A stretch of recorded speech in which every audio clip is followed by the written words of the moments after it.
Okay, good morning all. And do we need to take the roll, Kathy? I believe we do. Yep. All right, Kathy, you want to do the roll? Okay, Gary. Morning, Kathy. Morning, Gary. Michael. Present. Fay Ruth. Good morning. Mark. Good morning. Morning. Cassandra. Here, good morning. Dimitri, I haven't seen if he's here yet. Secretary Sutters. I'm here. Good morning, everybody. Nancy. Morning, Kathy. Morning. Matt. Good morning. I'm here. Morning. Rena. Hi, Kathy. Hi, Rena. And Zarani. Morning, Kathy. Good morning, everyone. Great. All right. I have to say that was not a very perky good morning, everyone. You know, sun's out, things are good. You know, things are progressing. People are getting vaccinated in the Commonwealth. You know, although it is sobering, yesterday did mark 1 year, 365 days of a public health emergency in the Commonwealth of Massachusetts. And I know March, for many people, every day was a marker of something. I guess I just, as I open the meeting, I will tell you that the reason I'm feeling more positive than usual is that yesterday I had the privilege of going to a Massachusetts manufacturer whose supply chain is complete US products, producing N95, top of the line N95 masks and gowns. So complete supply chain domestic products, complete manufacturing domestic products, 100 going up to 500 jobs in the southeast part of the state, and production for first Massachusetts companies and they used a $2.7 million grant from us to completely convert their manufacturing. And it was, I never thought I would get weepy over seeing masks being produced, but I have to tell you, given from where we were a year ago, it was just completely organized from, I just remember chasing PPE, which certainly became my favorite 3-letter word through this past year. So that is why today with all of you, aside from being with all of you, that I still have this memory of last year and then being in a place where we will never have to worry about nurses and people working in nursing homes having no access to personal protective equipment. So you'll just have to forgive me that 2-minute, 3-minute segue into this meeting. So the meeting has been called to order. We have done the roll call. And the first item of the agenda, of course, is to approve the minutes from, feels like a lifetime ago, December, is it really December 10th? So with that, I would entertain a motion to approve the minutes. So move, Secretary. Is there a second? Seconded. We have to do this through roll call. We all get to hear our melodious voices, right, Kathy? I'm ready. All right. Gary. Yes. Michael. I feel like I need to be perkier now, but I'm just going to go with yes. Fay Ruth. Yes. Mark. Definitely. Cassandra. Yeah. Dimitri. I'm sorry, I just got on, so I'm not quite sure what we're voting on. The minutes. Minutes of December 10th, Dimitri. Good Oh, morning. Good morning. Yes. Okay. Secretary Sutters. Yes. Nancy. Yes. Matt. Yes. Rena. Yes. And Zarani. Yes. Great, thank you. All right, we have another round of minutes to approve, and those are the minutes from December 28th. And I'll entertain a motion to approve those minutes, please. So move. Thank you. Is there a second? Second. All right, Kathy, Here we go. here we go. Gary. Yes. Michael. Yes. Fay Ruth. Yes. Mark. Yes. Cassandra. Yes. Secretary Sutters. Yes. Nancy. Yes. Matt. Yes.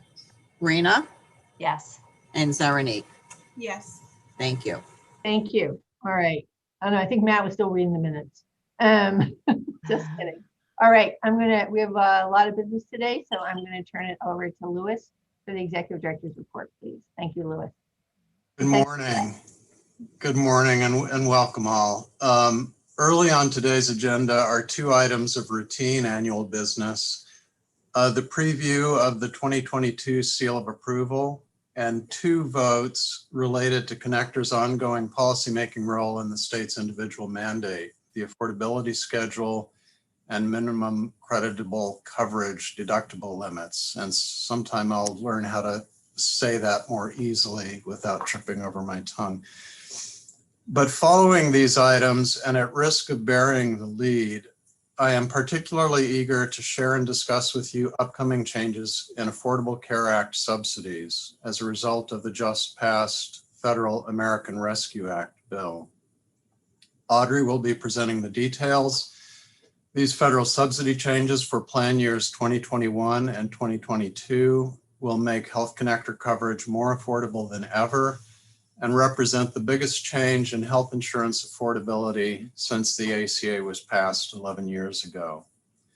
There is a substantial amount of work immediately ahead, systems, operations, communications, to make these new subsidies available, and we are well into preparations to do so. I believe there's a presidential signature expected sometime tomorrow. Before we talk about these items on today's agenda, I do want to provide you updates on a few items. We remain heavily involved in reviewing customer support in our call center, back office, and premium billing operations. We remain concerned about the level of support and assistance being delivered to our members regarding the accuracy and quality of answers and timely processing of member cases. Member issue resolution problems remain, with too many members having to call repeatedly or escalate to our ombudsman function for help. Annual second level member support remains subpar in performance. I'll be providing you regular details on developments in this matter as we continue to work towards a more fully functional call center, one that delivers the timely and knowledgeable call and member resolution support our members deserve. We are reviewing all options for improvement.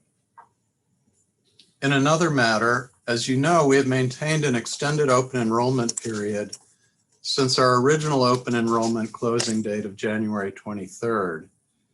The current special open enrollment period lasts through May 23rd. As we look forward to welcoming new members attracted by the enhanced premium subsidies to be discussed later.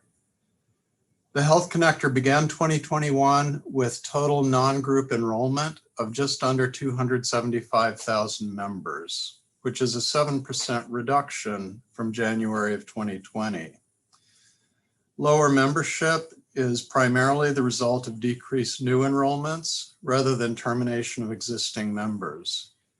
These decreased new enrollments are the likely result of Medicaid enrollment protections associated with the federal public health emergency. New enrollments were down about 40% from 2020, while retention of existing members held steady at 92%. Of the 35,000 members who signed up after November 1st, only 9,800 had never submitted an application in the HICS before, an increase of 3% of first-time applications last year. New enrollments for March were also down from 2020, with reductions in ConnectorCare the most substantial. There are currently 50,000 individuals determined by MAGI income eligibility who have circumstances that could result in Health Connector eligibility at such time as the federal public health emergency recedes, allowing redeterminations of their current mass health coverage. At the conclusion of the public health emergency, we will make every effort to enroll these individuals into appropriate Health Connector coverage, and we'll work closely with our colleagues at Mass Health to ensure a smooth transition. As noted in December, shopping among renewing members was comparable to prior years, with 26% of them reviewing options, selecting a plan, or effectuating a plan. So we are very much looking forward to implementing a new, stronger subsidy structure that will provide additional support to existing members and make Health Connector coverage even more attractive to people without coverage. We look forward to your input and guidance as we move forward through the spring and into the summer, and as we prepare for open enrollment of 2022, which via this meeting, we are already deep into the planning for. So thank you, and I will yield to the agenda items, Secretary. Great. Well, before we do, I just want to see if folks have any particular questions for Louis before we get into the rest of the agenda. So quiet. Oh, all right. Louis, apparently it was a comprehensive report, and we'll move right on to the rest of the agenda. Okay. All right. So I think we're now on calendar. Are we really on plan year 2022 health and dental plan preliminary serial approval? Is that where we are? I feel like I live in this circle here. It's true. Good morning, Secretary and members of the board. So as you noted, we are back again in the seal of approval cycle. So today, just to set the stage as we kick off our 2022 cycle and kind of situate where we are in the whole process. Today's overview is a preview for the seal of approval that we'll plan to put out later this month. And as you'll recall, we're in the part of the year where we're getting ready to go out to the market, tell carriers in the market what we're interested in. We returned back to the board in July with our conditional seal of approval recommendations for the board's consideration. And finally, again, we returned to you in September, as you'll recall, with our final seal of approval proposal and vote, at which point we'll have DOI approved rates. So today, Maria and Sam will walk you through the key features of our proposed 2022 seal of approval. And we took steps to align our direction with the seal of approval with the Health Connector's ongoing strategic plan and areas of focus. With those in mind, we'll touch on ways that we're going to be able to improve first dollar coverage in some of our standard plans as a result of stability in the federal actuarial calculator. Steps we're taking to enhance network monitoring as it relates to our ConnectorCare program and membership experience, an expansion of our insulin access initiative related to cost sharing, which ties into our equity focus, and ensuring that our plans are attractive, affordable, and high value across the board to ensure that we're providing value to small businesses as well as helping to attract the uninsured and others who may be sitting out of comprehensive coverage. To state the obvious, across the backdrop of our work and preparations for the 2022 seal of approval, we're also prepared to adapt in response to any federal policy changes, which we'll discuss later in this meeting, or market changes that may require a shift on our part. So with that, I will hand it over to Maria. Sure. Thank you, Audrey, and good morning, everyone. So Health Connector staff proposed a relatively steady state product shelf for the 2022 plan year. We are not requiring any new plan types, but within existing offerings, we are recommending a few changes that decrease deductibles and some copays in silver and bronze plans and limit cost sharing in low gold and PPO plans. So the grid on this slide provides a summary view of the Health Connector's non-group and small group shelves with proposed changes for the upcoming year bolded, and I'll describe in greater detail in the next few slides. So for 2022, the Health Connector proposes to decrease cost sharing in the standard silver and bronze plan designs. We generally need to increase cost sharing on these plans each year in order to keep pace with updates to the federal actuarial value calculator in order to remain within the AV thresholds required for those metallic tiers. But since the AV calculator is unchanged for 2022, but the draft maximum allowed out-of-pocket amount will increase, staff are proposing to maximize the out-of-pocket amount but lower copays on certain services in these silver and bronze plans to give members a small reprieve from the overall high cost sharing in these plans. And to determine services for lowered copays, we looked at Health Connector member survey data, as well as CHIA data to identify services members report struggling to afford most often for our areas of focus, and those include primary care, behavioral health visits, and lab tests.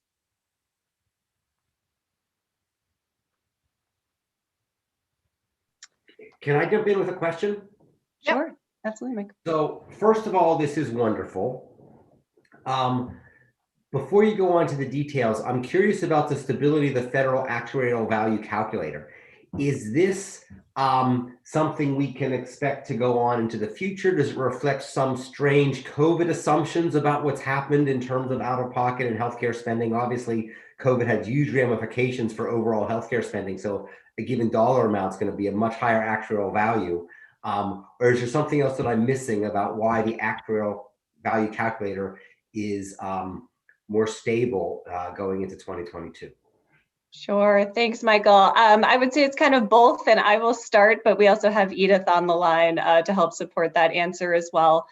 So a few things are going on in 2022. CMS did not update the claims sitting behind the calculator to reflect a more recent plan year. And it also assumed a 0% trend increase. And I think that part is the COVID factor.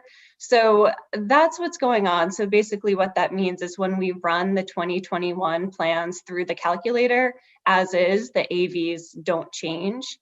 But because CMS is proposing to allow a slightly increased maximum out of pocket, and because we know so few members meet that allowed amount, we are proposing to kind of use that space to lower copays in these highly utilized areas with unmet need.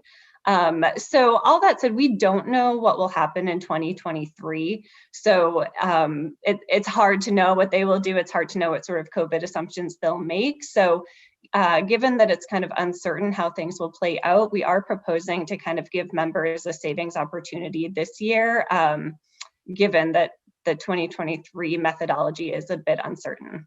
I don't know if Edith would add anything.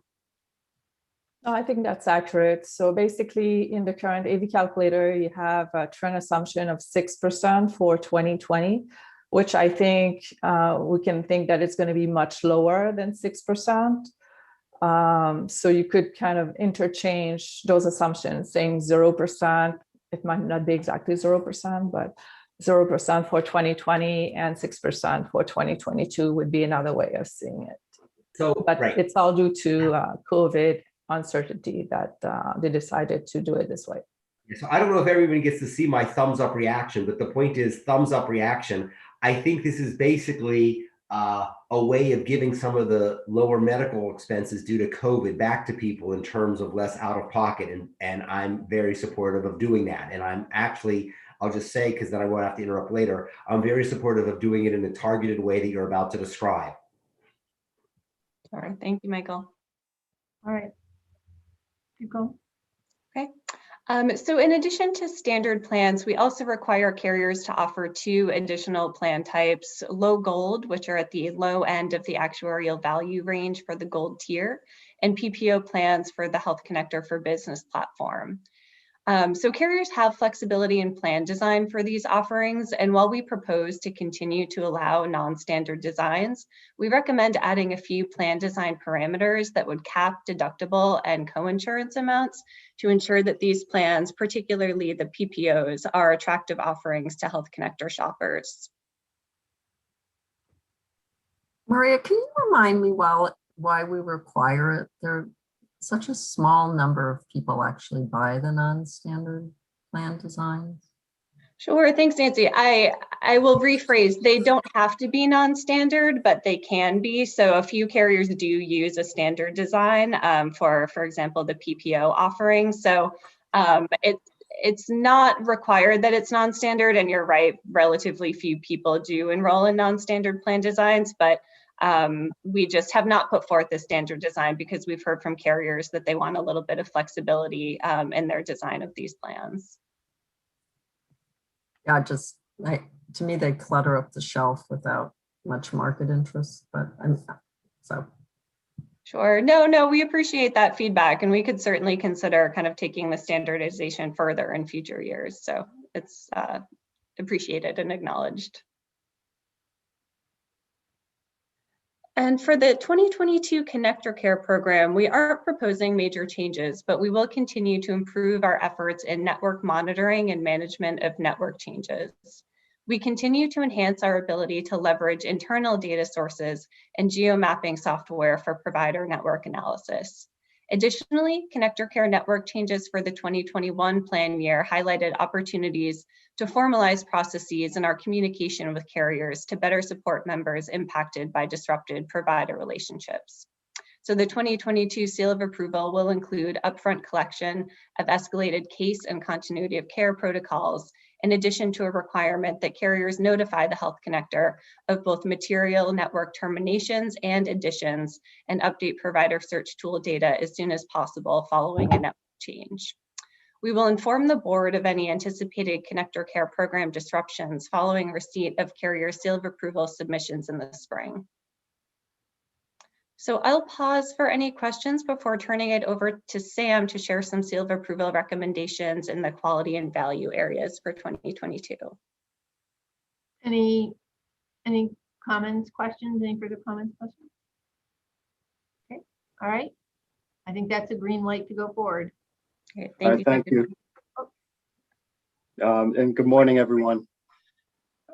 In preparation for the 2022 seal of approval, we've continued to work towards improving quality and value to Health Connector members. One area of focus has been equitable access to high-value medications. During plan year 2021, we introduced a new requirement of health carriers to offer members at least one of each major type of insulin at a $30 copay or lower in all standard plans. For 2022, we propose to expand this initiative with added plan design protections within the framework of health equity, affordability, and health disparity mitigation. Insulin is essential for managing care for individuals with type 1 diabetes and is often used in treatment for type 2 diabetes as well. It has been noted in both national and local data that there's a significantly higher prevalence of diabetes diagnosis in Black and Hispanic adults. And local studies report that in Massachusetts, 12.3% of Black residents and 11.7% of Hispanic residents have a diagnosis of diabetes, compared to 8.7% of white residents. The resulting inequities in health outcomes can lead to disparities in diabetes control and care management, including elevated rates of diabetes-related complications and increased risk and rate of mortality. And it can also lead to higher healthcare costs to individuals and families. So by standardizing cost sharing at a tier 1 level in standard plan designs, we aim to contribute to the reduction of the health disparity for care management by encouraging access to this essential high-value medication at lower cost and to prevent individuals from falling out of care management cycles. And a few examples of which are illustrated in this slide. So to build on the plan year 2021 initiative, we're proposing to newly require coverage of insulin pen injectors at tier 1 cost sharing for all carriers, in addition to insulin vials. Insulin pen injectors are an alternative delivery method for insulin, and this proposal is in line with patient-centered clinical guidelines, and it's a clinically preferred insulin delivery method for certain individuals. This proposal will also promote parity in insulin access across all carriers. Yes, Michael, I see there's a question. I was just clapping. Oh, sorry. I'll continue then. And so just to conclude on the formulary and medication section, so to further improve our quality and value initiatives, Health Connector staff are coordinating with the Division of Insurance in review of formulary non-discrimination. And we are also prepared to continue to require carriers in ConnectorCare to provide key treatments for opioid use disorder at $0 cost sharing for ConnectorCare enrollees. Moving on to quality improvement and behavioral health, we are proposing to encourage carriers seeking seal of approval to focus on quality initiatives and data improvements in the framework of health equity, including reporting on health disparity reductions through carriers' quality improvement strategies, which is an existing framework, and encouraging carriers to begin the process of achieving multicultural healthcare distinction from NCQA. One of the key initiatives is to collaborate with carriers to improve the quality and completeness of race, language, ethnicity, and disability status data, and which will help to lay groundwork to assess areas of concern and future policy discussion. We also look forward to expanding this proposal and working with carriers to identify areas of concern, and look forward to reviewing findings and recommendations put forth through the Quality Measure Alignment Task Force. We are also working with the Executive Office of Health and Human Services, and we'll use the seal of approval to support EHS's behavioral health roadmap, and plan to seek qualitative data from carriers in their seal of approval submissions to pursue alignment with statewide behavioral health efforts. Lastly, staff plan to adapt to any changes to carrier strategy and federal policy where careful analysis is needed. Some of the items on the horizon include review of any impacts on proposed carrier networks or licensure changes, preparation for plan year 2023 implementation of the Tufts and Harvard-Pilgrim merger, and changes forthcoming under the new federal administration, which we've alluded to and will discuss in further detail. So these are changes that include expanded advanced premium tax credit, as well as potential changes to the premium adjustment percentage, which could affect the AV calculator and maximum out-of-pocket and deductible amounts. And lastly, we have our proposed timeline. I'll highlight 3 key dates. On March 19th, that is our proposed release of the medical and dental request for responses. And July 8th, we've scheduled for the conditional seal of approval vote with a final vote on September 9th. So at that, I will open the floor for any questions, and thank you. Thank you, Sam. Questions, Hi, I had a quick question. This is Dimitri. First of all, I want to join Michael in clapping along. He did it electronically. I'll do it manually in terms of the steps to address the issue of parity with regard to insulin for those who are suffering from diabetes. We know that in the community, there are 3 things that are highly, that's very prevalent, which is diabetes, hypertension, and asthma. And we know that copay associated with medication for hypertension and asthma sometimes can be cost prohibitive for those who are economically disadvantaged. Along the line of the steps that have been taken to address some of this issue around the diabetic population, would there be a similar step entertained to address the costs around medication for those suffering from asthma and hypertension? For example, albuterol and other steroids can be very cost prohibitive in terms of those who have certain policies where we can see copay for a puffer to be upwards of $100, $150 in some cases, depending on the brand. Are we looking to do anything to address that issue? All right, thanks, Dimitri. Yeah, This is Maria. I can start. I would say yes, we are, although we're not quite there yet. Those are the exact type of things that we're exploring in our policy discussions. And Dr. Chernu has also offered, by way of his value-based insurance design work, to talk with us about how we should be thinking about that. So absolutely, and we'd be happy to continue conversations with you as well if you have any suggestions as we move down that road. So not quite for 2022, but absolutely for future years. I could just piggyback really quick on what Dimitri was talking about as it relates to the differences in cost related to the services you were talking about in medication, Dimitri. I think one thing we can do is we can educate people that depending on which location they go to the drugstore, the price of the drug varies. So most people don't know. They think if they just go to CVS that the price is the same at every CVS location. It's not. And simply using GoodRx as an example, which is a free mobile application, would help people understand that based on the zip code where they live and the location of the store where they're going, they could actually access that to find the cheapest location for them to buy the drug. So that could be one thing we could do, just make people aware that in fact does exist as a challenge in our market. Or thanks, Mark. Yes, Nancy? This all looks excellent, so kudos to all of you who've been working on it. I just wanted to observe that another part of health equity is giving people the same access to the same health plans and the same providers, which is actually not what our system looks like at the moment. So I hope as we are going through this process and continuing our health equity work, we can spend some time focusing on that as well. Other comments?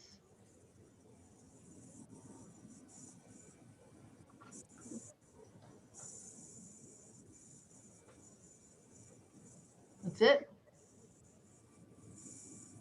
I think that's it. That's it? All right. Quiet group. All right. What's up next? All right, so we're going. Next we have, yeah. Yeah. Here we go. Topics related to individual mandate for the calendar year. All right, Marissa, you're up. Let me, Oops. yep, let me see if I can get that to do that again. Won't it be nice when we're all physically present again? It will. I'm hoping to eradicate the word Zoom out of my repertoire. There we go. Okay. Good morning, everyone. Today, I'll walk through two updates for 2022 related to the state's individual mandate, the affordability schedule, and deductible limits under minimum creditable coverage standards. I'll review the context and existing indexing methodology for both items, as well as the proposed values for 2022. Massachusetts has required adults to maintain health insurance if it's affordable since 2007. For 2014 to 2018, the state mandate existed alongside the federal mandate, but the federal level mandate was effectively repealed beginning in tax year 2019. This board has policymaking responsibilities for a number of mandate components, including the two we'll discuss today, affordability and coverage standards. For context, we have some data here about compliance with the individual mandate as demonstrated through state tax filings. The Department of Revenue has been a great partner to us over the years, particularly in helping us analyze the mandate through tax filings, for which we're very grateful.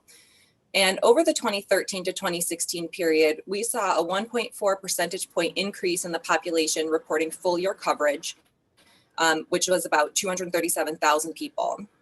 The minimum creditable coverage standards we'll discuss help determine who can check that insured box and get into that large darker blue bar in the graph based on the features of their coverage. For the remaining uninsured and part year insured individuals who are in those green and teal bars in the graph, the affordability schedule helps them determine if they owe a penalty for being uninsured because they had affordable coverage available that they did not enroll in. Okay, so moving on to the affordability schedule. As I mentioned, the affordability schedule helps taxpayers determine if they owe a penalty or not. It also informs ConnectorCare premiums such that ConnectorCare plans are deemed affordable and eligible individuals who I'm Marissa would be assessed a penalty unless. Oh, did Marissa freeze for a second? Yeah, I think it froze for a little bit, Marissa. I'm sorry, am I back? Yes. You're back. Okay. Did you guys catch anything from this slide or should I just start from the top? You just start this slide again, please. Sure. Okay. So as I mentioned, the affordability schedule helps taxpayers determine if they owe a penalty or not. It also informs ConnectorCare premiums such that ConnectorCare plans are deemed affordable and eligible individuals who fail to enroll would be assessed a penalty unless they request a hardship exemption. Importantly, the affordability schedule does not impact employers or carriers. It sets no requirement that plans be priced in the affordable ranges, and it does not penalize an employer if an employee who is offered an affordable plan does not enroll. And the affordability schedule also works independently of federal subsidy calculations. The 2022 schedule maintains the percentages of income considered affordable in prior schedules, but updates the federal poverty guidelines associated with each income bracket, resulting in small increases in the absolute dollar amount of coverage that's considered affordable in each income range. 2 adjustments of 0.05 percentage points distinguish this year's schedule from the 2021 schedule. One was needed to maintain the affordability of 2 ConnectorCare premiums in the family schedule between 150.1 and 200% FPL, and a second undid such a modification from last year between 250.1 and 300% FPL that was no longer necessary. Although there's not an official link between the affordability schedule and ConnectorCare premiums, the Health Connector has historically considered them holistically from a policy perspective such that ConnectorCare is considered affordable. In maintaining that consistency for 2022, the guaranteed lowest premiums for members in plan types 2B, 3A, and 3B would each increase by $1. However, as Audrey will discuss shortly, members may pay lower amounts than what you see here given increased generosity of advanced premium tax credits under federal law. So let me pause here and see if there's any questions before walking through the schedules themselves. We good? Okay. All right. So, and with that, here's the proposed schedule for 2022 for individuals, for couples. Wait, can you just go back one, please? Sure. Yep. Okay. And here's the couple schedule and the family schedule. Okay. So if no other questions. Well, let's just pause just before we get into comments, questions. All right, this takes a vote. So is there a motion? So move. Second. Any further discussion? All right, so all those in favor, and Kathy, you're going to do the roll call? I will. Ready? Gary? Yes. Michael? Yes. Hey, Ruth? Yes. Mark? Yes. Cassandra? Yes. Dimitri? Yes. Secretary Sutters? Yes. Nancy? Yes. Matt? Yes. Rena? Yes. Zaranique? Yes. Thank you. All right, the motion carries. And I believe we have, there a second? Here we go. Yes, part 2. So on to our second topic, MCC deductible limits. As a component of the individual mandate, MCC tells a taxpayer when they're able to check the box to indicate they had health insurance. Carriers and plan sponsors remain free to design a plan as they see fit, but individuals may choose to enroll or not based on MCC compliance.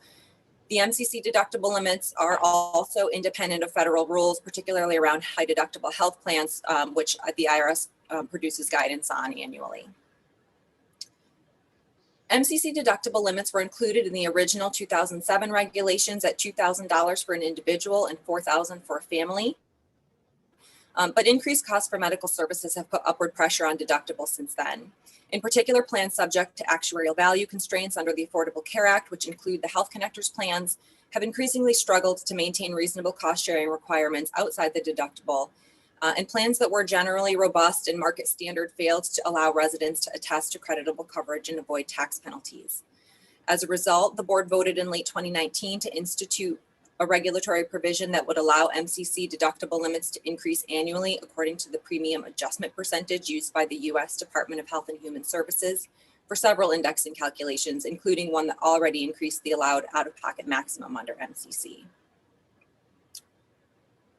This year, applying the premium adjustment percentage methodology results in a proposed 2022 allowable MCC deductible of $2,850 for an individual and $5,700 for a family, which is an increase of about 5.6% over 2021. Within that, a plan would be allowed to offer a separate prescription drug deductible of up to $350 for an individual and $700 for a family. Marissa, In considering this recommendation, Marissa, you froze for a second again. Yes. Yeah, Okay. you froze just as we were talking about this prescription coverage. Okay, great. So within these proposed overall deductibles, a plan would be allowed to offer a separate prescription drug deductible of up to $350 for an individual and $700 for a family. So in considering this recommendation, we reviewed feedback from the board and prior discussions, as well as a growing body of literature that suggests cost sharing, including deductibles, deter both low and high value care and may lead to financial and medical hardship. However, we felt that an alternative proposal with lower limits for 2022 would not halt the upward march of medical costs, but could result in residents being unfairly penalized for enrolling in what was otherwise reasonable coverage. Further, as Maria and team discussed, the Health Connector has designed plans for 2022 to reduce cost sharing, including deductibles based on flexibility in the 2022 actuarial value calculator. And I would also note here that the premium adjustment percentage for 2022 has not yet been finalized. And should HHS modify its approach, we would certainly return and review these proposed limits again. So let me stop there and see if there are questions or comments. Marissa, how could they modify the approach? Is it not specified in great detail? Is that what they were The just methodology, yep, the methodology for calculating that premium adjustment percentage is not outlined in a regulation. It's at the discretion of HHS.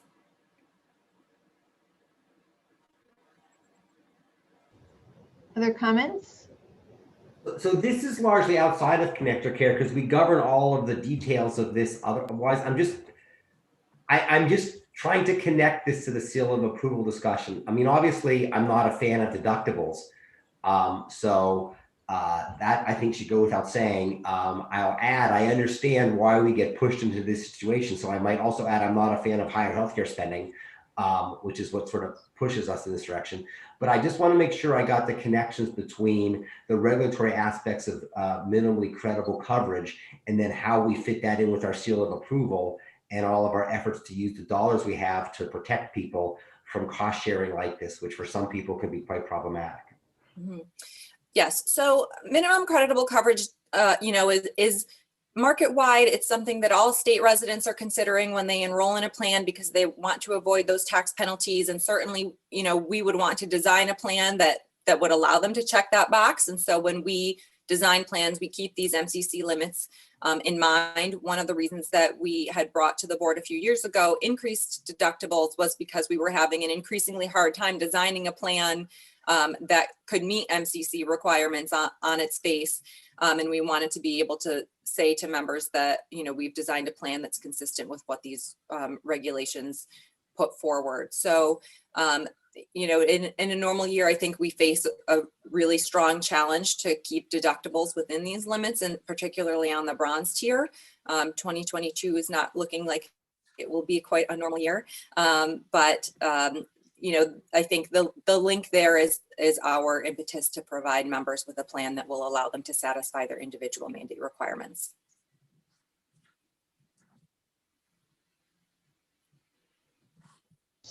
Other questions, comments? All right, keep going. All right, so assuming this is agreeable to folks, we need a vote. Or is there a motion? So moved, Secretary. Oh, I think that's a first and that's also a second. Is there any further discussion? All right, so the vote that's before you. Kathy, you want to do the roll call? Absolutely. Gary? Yes. Michael? Yeah. Bayruth? Yes. Mark? Yes. Cassandra? Yes. Dimitri? yes. Secretary Sutters? Yes. Nancy? yes? Matt? Yes. Rena? Yes. Zarani? Yes. Thank you. Thank you. The motion carries. Thank you. Great, thank you. All right. All right. So now we go into the policy discussions. And I'm assuming we're handing this over to Audrey. Yes, we are. Thank you, Secretary. And hello again, everyone. So as foreshadowed, I will be walking you through some key policy updates that we are reacting to that are transpiring at a federal level. So today's presentation is to brief the board on the significant policy developments that we've been observing at a national level over the last several weeks as a result of the new federal administration's policy direction with respect to the Affordable Care Act and revived commitments to its policy principles and to ACA marketplaces like the Health Connector. Importantly, we'll discuss the new Biden-Harris administration and how it's embedded these ACA and marketplace areas of focus into its COVID and economic relief agenda via the American Rescue Plan that Louis mentioned at the outset, which has just passed both chambers of Congress and is headed for the president's desk for signature tomorrow. We will discuss the components of that bill that will affect the Health Connector and our members, as well as other recent federal executive actions and initiatives that are underway and are relevant to the Health Connector. Finally, I'll touch on a state level policy update that would create a new exciting opportunity for the Health Connector's work to cover the uninsured.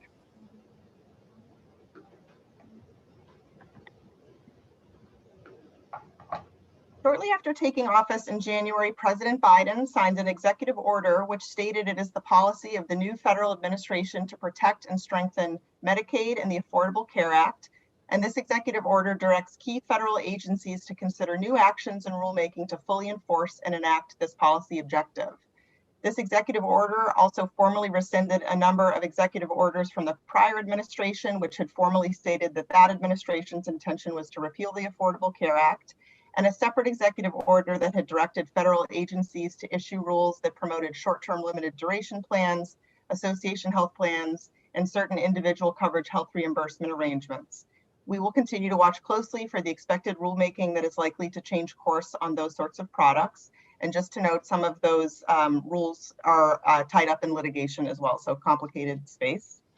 At the same time that those policy-oriented executive order directives were made, the president also directed federal HHS to open a new enrollment period for the federal marketplace, allowing people to enroll in coverage. HHS opened up this new enrollment period on February 15th and plans to run it through May 15th. They paired this enrollment period with a significant investment in national marketing and outreach to promote the enrollment period. And it was the first time that there had been such a national effort in several years. In fact, you may have seen TV ads here in Massachusetts. That federal campaign is nationwide and so is reaching Massachusetts media markets, which helps us because when people see those ads and they check out the federal marketplace and they indicate they live in Massachusetts, the website directs them to the Health Connector, so helpful for us.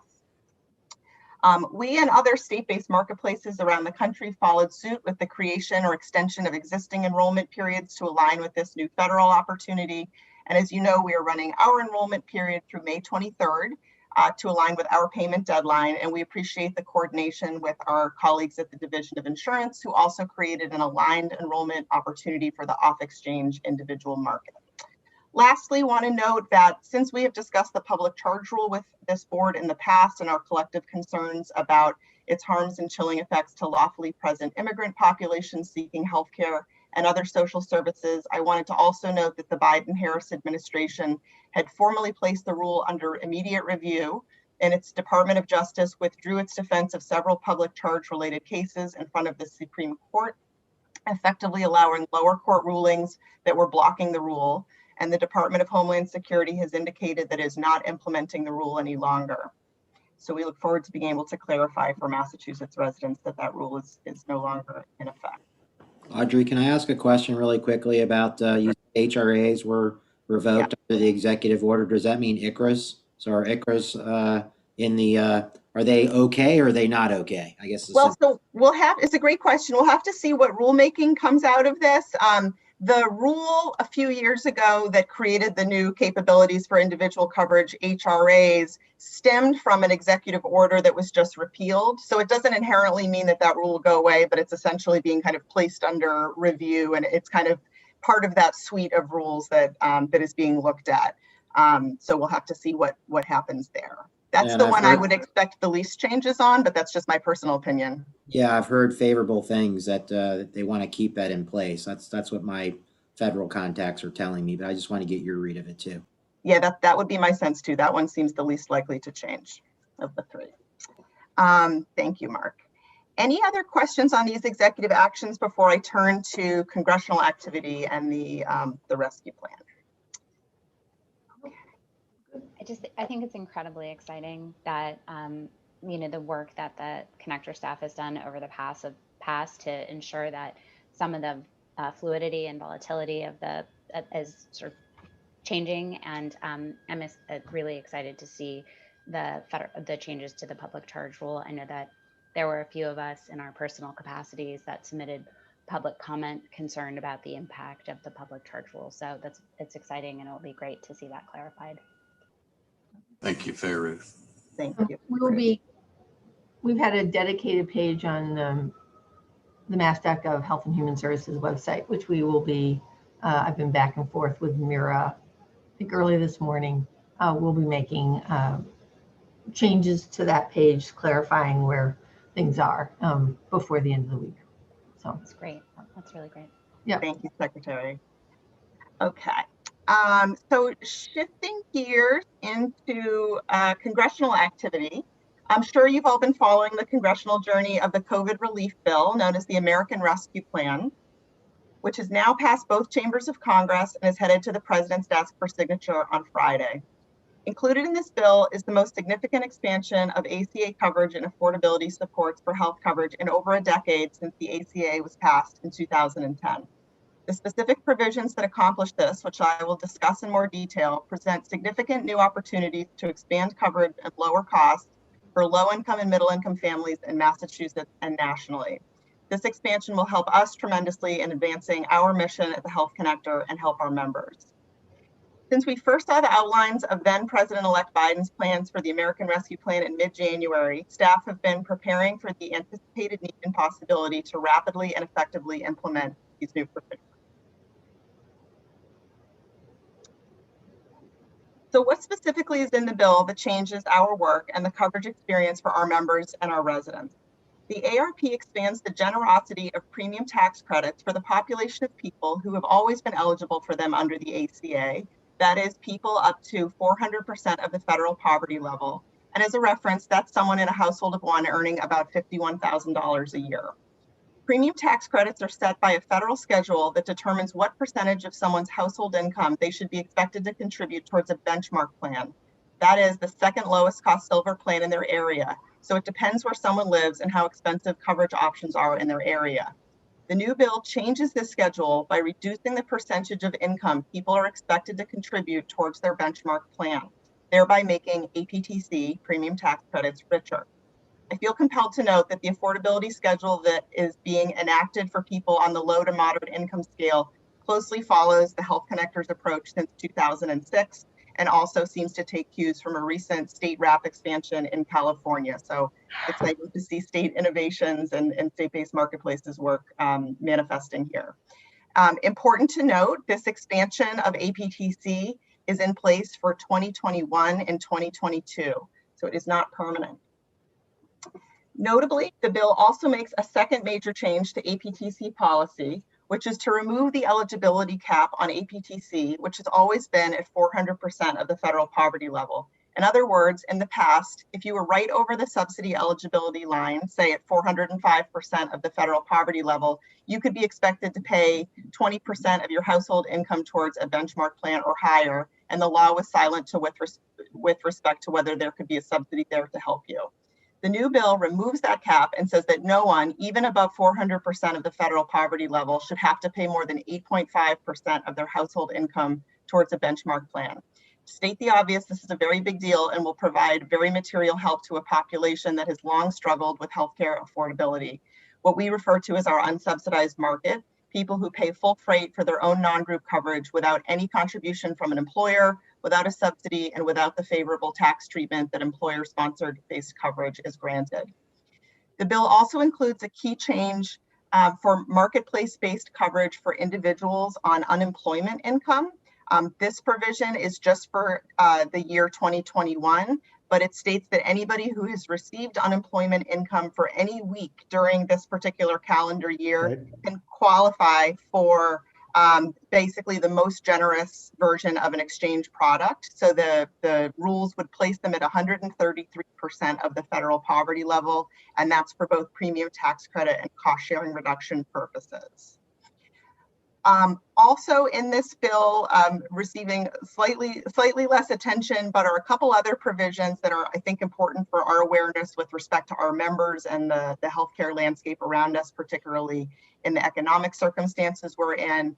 The bill includes relief for people facing tax reconciliation, or what we refer to as clawbacks of premium tax credits for tax year 2020 that may have occurred if somebody accidentally misstated their income. We know with unemployment and people losing jobs, having volatility in income, people getting UI, not everybody perfectly reported their income for last year and could then face reconciliation challenges for this tax season. So this bill actually gives relief to people in those circumstances, and that will affect many of our members. So important for us to be aware of.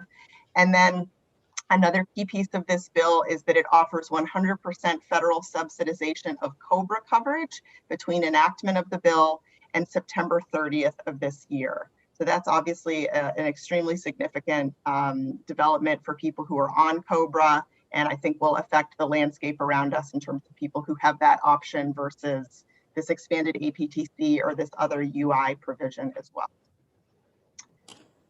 Audrey, I think it's great, obviously, that anything we can do to help with affordability is something I think every one of us share. I'm concerned about the 8.5% of income, which typically, if we're running any business, right, you're going to increase that income by CPI, which, is 1.5%. Maybe somebody does a little bit something different in the private market, maybe 3%, but underlying medical costs, as we just saw the round of approved medical rates, are at 7.9%.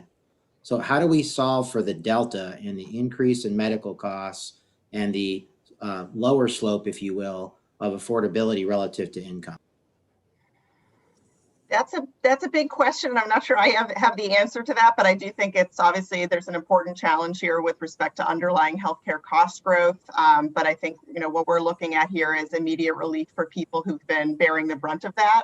And so hopefully all those pieces can come together and again address the bigger cost issues, but not on the backs of people who can't afford it. It doesn't look like this fixes a family glitch. Is that right? No, I wouldn't say that. No, it doesn't fix. Oh, it does. Yeah, does not okay. All right. I misheard you. It does not. It does not. I know that the family glitch, and just for verification for any others, the family glitch is this sort of issue in the way ACA rules work, where whether your offer of coverage through an employer is considered affordable for you is based only on self-only coverage. It doesn't take into account dependents. So if the law says, oh, that's great, you got offered coverage that was 4% of your income for your coverage, but to cover all your dependents would cost 25% of your household income, it doesn't kind of click in for you and make your family eligible. I know that issue is on the Biden administration's policy agenda. It's not in this bill, but I could imagine whether it's on the executive side or in future congressional activity, it doesn't seem inconceivable that could be addressed. Other questions before we go a layer deeper here too? Okay. So now that we've described what is in the bill that is germane to us in our work, and you can see the new APTC schedule here on the left and how it graphs against our own subsidy schedule here in Massachusetts, I want to just briefly walk through what we think this will actually mean for us in practical terms. We expect this to further lower premiums for our current lower income enrollees, for many of them, including many of our just under 200,000 individuals in ConnectorCare. We expect this to enable new savings opportunities for those in the individual market outside of ConnectorCare, either our APTC only population, people between 300 and 400% of the federal poverty level, or the fully unsubsidized today non-group market, both on and off exchange. It won't create a new subsidy for everyone in those populations. Some people may in fact have access to a benchmark plan that is already below 8.5% of their income, but for many new people, new savings will be possible. And finally, in thinking about our state's remaining uninsured population, we expect these changes will allow for even more of them to qualify for free or very low cost coverage.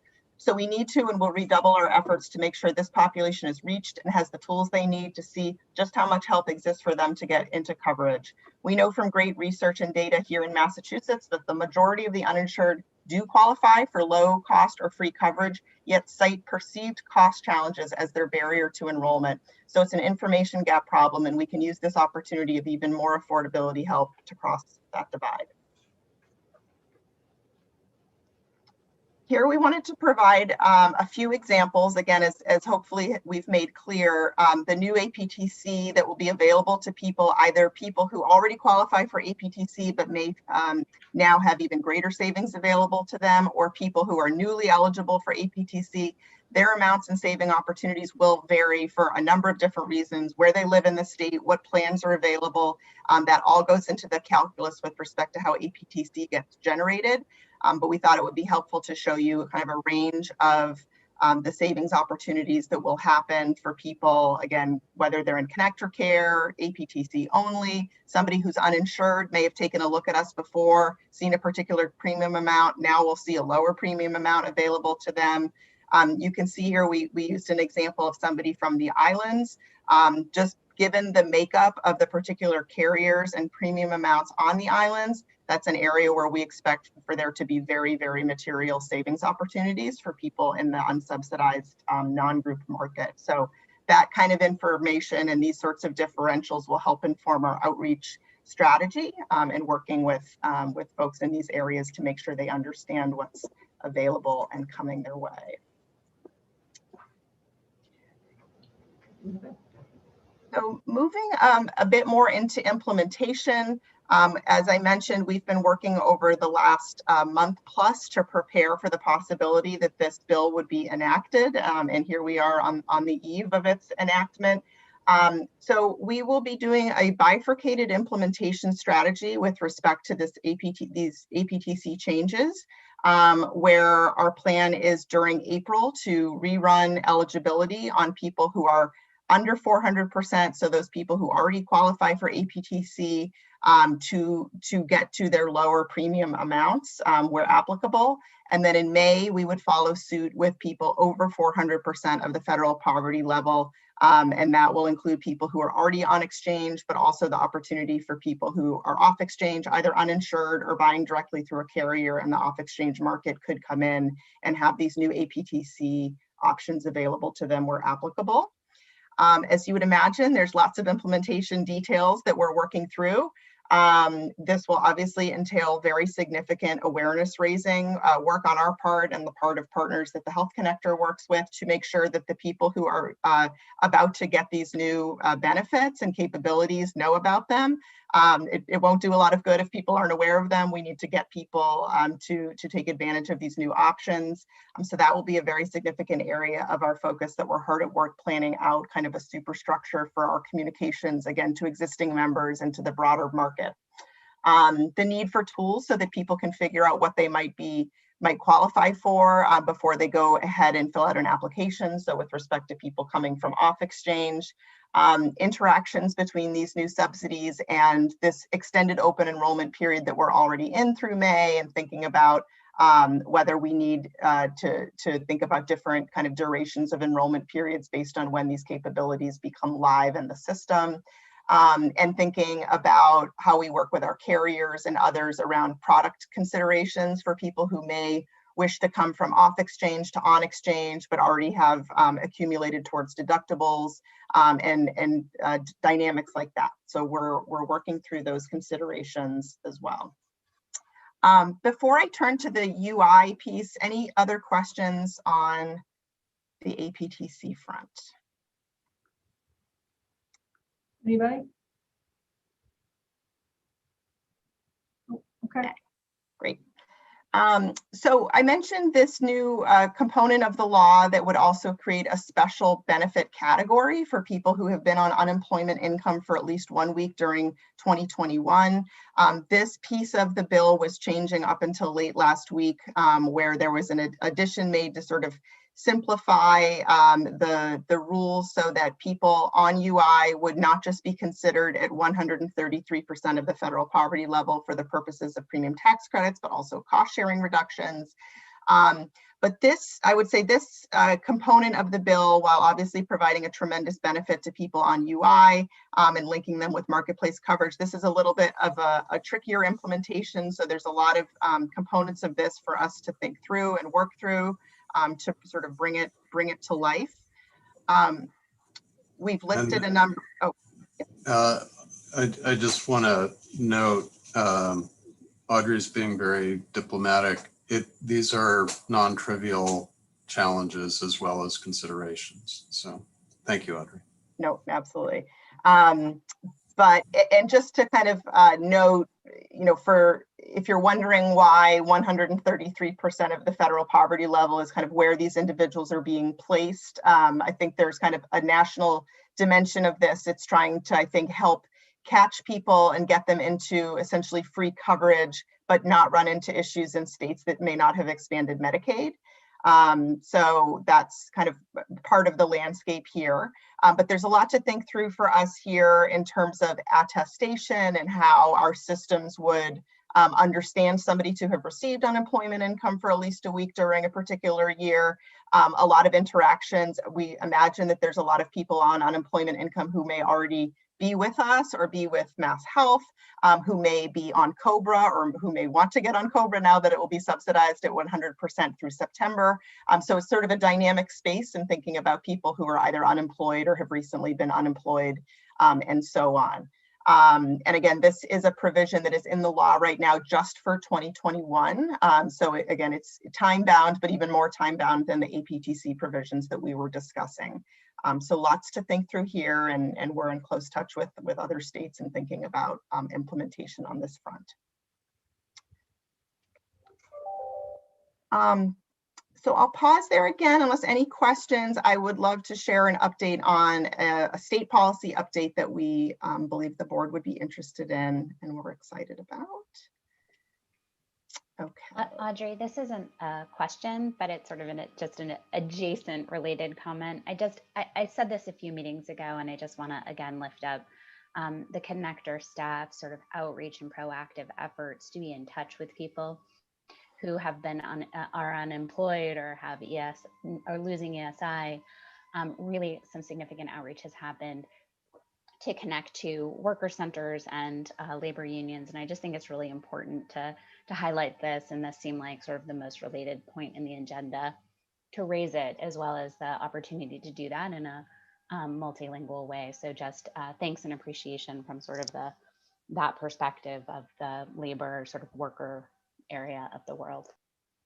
Thank you so much, Fayruth, and thank you for helping link us to a lot of those entities and people so that we could get our message out, and to others on the board who've helped with that as well. That's been a huge area of focus for us over the last year, and thinking about the role the exchange can play for people who are tipping out of other kinds of coverage. And I will say, I think is a helpful template as we're thinking about our outreach and sort of expansion to new populations who've maybe never used the Health Connector before. I think we had good experience over this last year learning how to talk to people who'd never interacted with an exchange before. It's a different thing to be covered in an exchange. There's different processes. It works differently. It's not like employer-sponsored insurance. And so I think as we're thinking too about the APTC expansion and this UI piece, that will help in that experience we've had this year with partners like you and others, and talking to the unemployed will help inform us so that we're constantly reminding ourselves, not everybody we are going to be trying to bring in knows this space. And so I think that's an important lesson we'll bring forward here. I see Rena's hand. Hi, Rena. I raised my hand.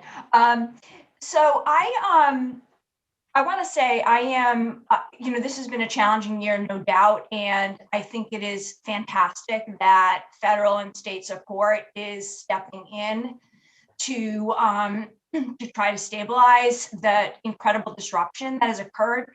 But my fiduciary and actuarial mind goes to worry, and my worry is that first of all, this is time limited, so what's going to happen when it ends? Secondly, none of this is a cost to this, federal, state, et cetera. And I worry that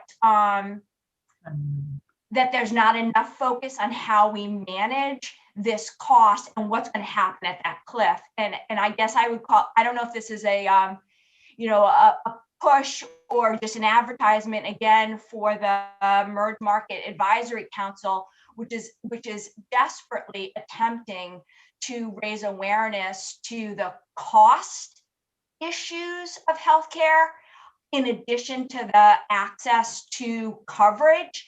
And it seems to me that there's even more urgency to focus on those through that council or some additional, extension of that council in anticipation of what's going to happen when all of these expanded subsidies potentially expire.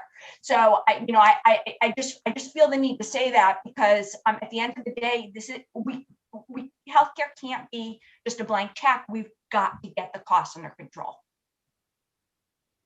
Thank you, Rena. Well taken. Absolutely. And it's obviously a bigger conversation than just the connector or this presentation. I think our hope is that the exchange is a place where we've found ways to provide competition and access to different price point plans and all those different features. And so if these people need to be covered somewhere, this feels like a logical place, but your broader point is certainly well taken, and one we think a lot about too in terms of the broader cost structure and challenges that the state and country continues to face on the underlying drivers. So certainly appreciate that, Rena. Thank you. Okay, so shifting gears a little bit back to the state level. We've discussed many times with the board our interest as part of our strategic plan and part of our mission to try to reach the remaining uninsured in Massachusetts. We continue to be so proud that we have the highest rate of insurance coverage in the nation at about 97%, but that last 3% continues to challenge us. And one of the things that we've long hoped for are ways to be in closer touch with people known to the Commonwealth and to the state to be uninsured. And so we're really excited and appreciative that the governor included an outside section in his budget that was filed in January. And thank you to the secretary and Lauren and ANF and others on this call for their support and helping us get that in there. But what this language would allow us to do, should it be adopted, would be allow people who, when they go to file their state taxes with the Department of Revenue, as you know, and in Marissa's presentation that we just went through, as part of the individual mandate filing process, people indicate whether they had coverage or not. And for people who didn't have coverage, this language would allow for them to opt in to have some basic information shared directly with the Health Connector so that we could reach out and inform them about general information about what they might qualify for, with sort of specific details about how affordable that coverage could be for them, and link them with assistance in getting enrolled. This is an initiative we've seen underway in a few different states, most notably Maryland a few years ago, and a number of other states like Colorado and New Mexico and others have followed suit.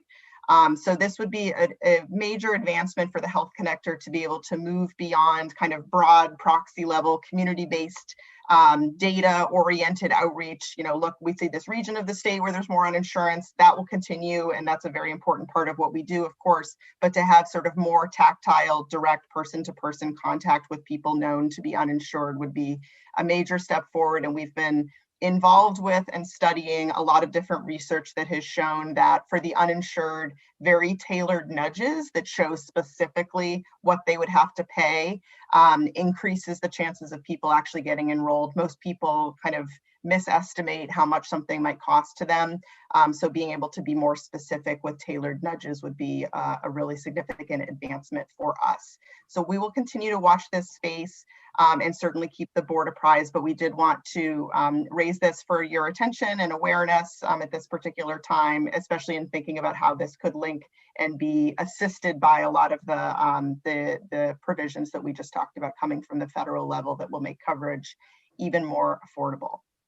Audrey, do we have enough experience in any of those other states to know how it's working and to learn from that experience? We talk to our friends in Maryland quite frequently, and it is going very successfully there. They've been doing kind of a staged rollout, but it has led to inroads in getting at their uninsured population, which admittedly is greater than ours. And some of these states, we're the only state, well, we're not the only state with a state level individual mandate now, but some of these other states don't have mandate mechanisms. So they've had to kind of design this in a different way that I think would frankly be easier for us because of the mechanics we already have in place with our DOR. But yes, all signs point to it being successful, kind of low abrasion ways to make greater inroads with the uninsured. So we'll continue to be in touch with those states and certainly keep you posted as well. Okay. So unless any other questions, just wanting to wrap up. Obviously, this was a torrent of new developments and information about activities that we're ramping up to implement and reacting to and watching very closely. The American Rescue Plan being signed into law tomorrow. We are full tilt on preparing for implementation and making sure that this is of maximum benefit to residents in Massachusetts, and we take full advantage of this just tremendous opportunity to bring more affordable coverage to more people in the Commonwealth.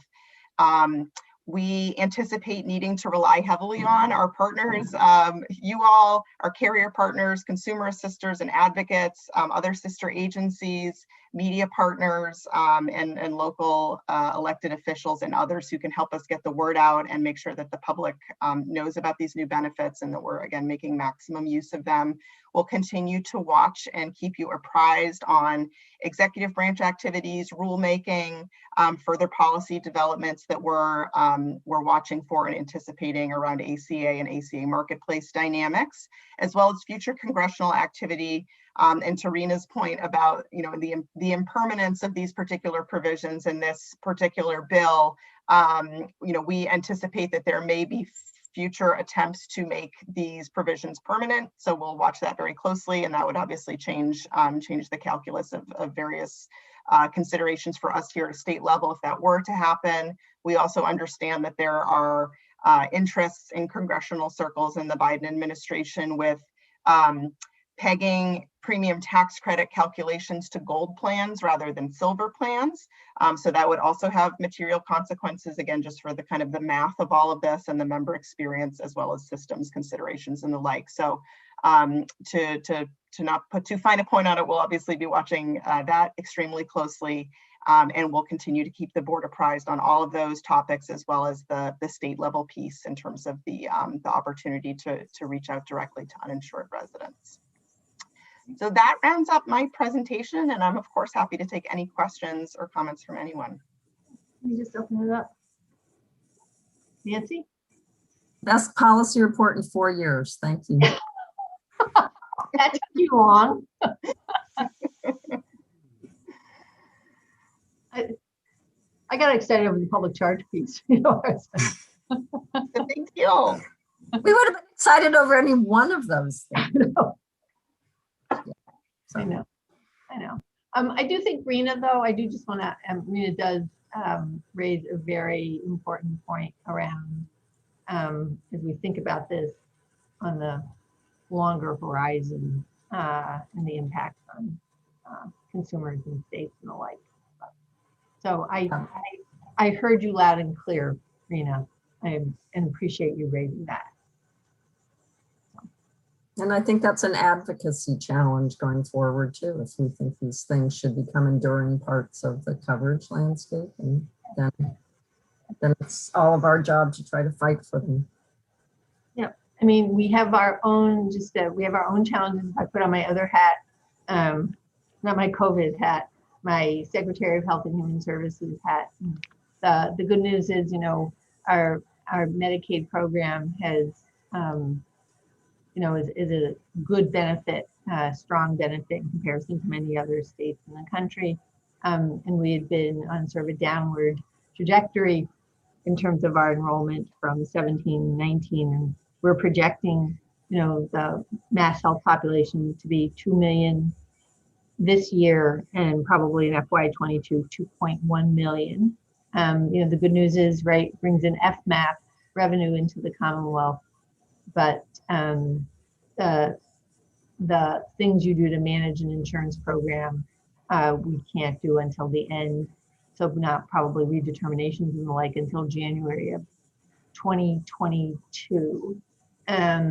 Which actually, when I see 2022, that sounds like a lifetime away. But so we have challenges on that side, but we will continue to manage this. I just want to just a little plug for the if I put my COVID vaccine hat back on.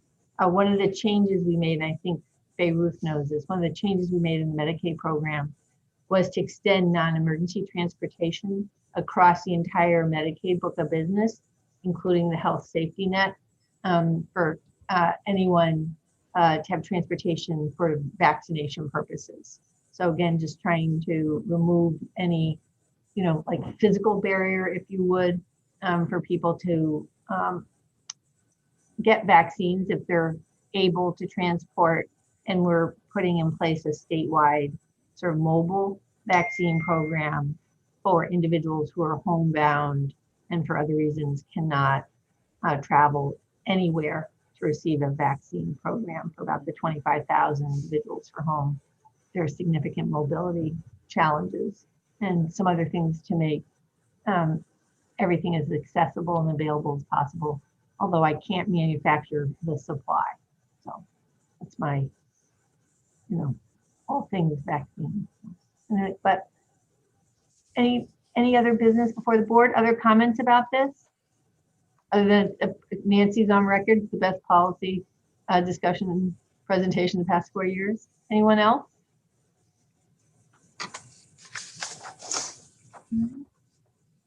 Well, if I hear no other business before the board, I would entertain a motion to adjourn.